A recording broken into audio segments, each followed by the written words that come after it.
Je suis le commandant Gina Ahmed, ex-commandant de la force spéciale. Sony. Ousmane Abdoulaye Sony. Ahmed Sony. J'ai été interpellé à la gare Rimbaud, à Niamey. C'était le vendredi 30 août 2024. Ce qui était prévu, c'est que Ousmane m'accompagne pour me montrer où se trouvent les hommes et le matériel. Et effectivement, on a bougé un matin. Et quand on est arrivé à Yendi, Ousmane était avec un binôme quand ils sont venus me chercher. Arrivé à Yendi, le binôme dit que son chemin s'arrête là, que c'est ce petit-là qui va nous accompagner et qui connaît où se trouve tout le nécessaire. On a roulé de Yendi pendant pratiquement 24 heures jusqu'au terminus du bus Malamville, qui se trouve être la frontière entre le Bénin et le Niger. Et arrivé là-bas, le petit il a appris, il mit des appels.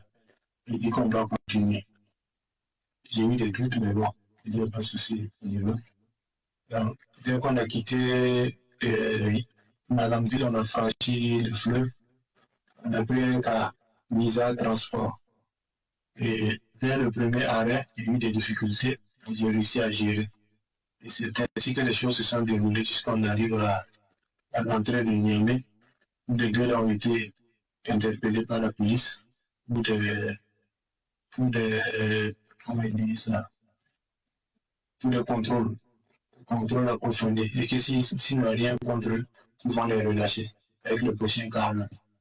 Donc, quand je suis arrivé à la gare de mise en transport, j'ai fait le compte rendu au moyen d'Amival, le compte rendu au courrier Oba, le compte rendu au civil, Barry Bouakar, Barry Abdoulaye, tant que moi.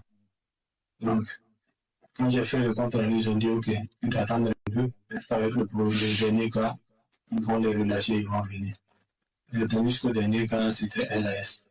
Donc, j'ai fait le compte rendu à Barry Abdoulaye. Le dernier cas arrivé, c'est LAS. Et me demande, mais comme ça, là, que je fais pour moi. Il y a c'est une ville que je vois pour la première fois. Donc, je ne sais pas comment je dirais. Il dit, OK, il y a un de ses amis qui va m'appeler.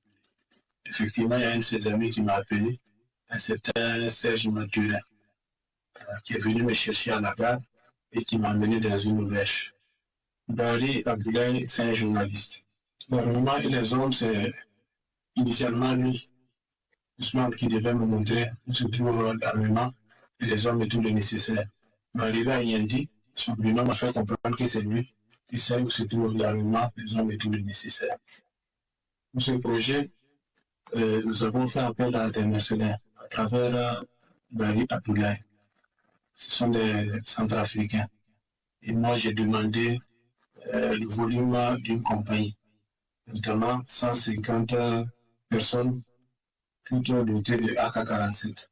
Un armement collectif, j'ai demandé 10 PKMS, 10 RPG-7, 4 mortiers. Initialement, Barry Abdoulaye, le journaliste, il a remis 10 millions à Ousmane. Mais apparemment, ils ne se sont pas compris. Parce que après, Ousmane a fait comprendre qu'au regard du risque encouru, il serait mieux qu'il ajoute. Et c'est après des tractations que Barry Abdoulaye a remis 80 millions à Ousmane. Donc, dès lors que le jeune dame m'aurait indiqué où se trouvent les hommes de matériel et le nécessaire, j'allais faire une réorganisation, une réarticulation. Et j'avais 4 tourailleurs par devant moi. Je partis des tourailleurs à chaque élément. On allait se mettre en mouvement.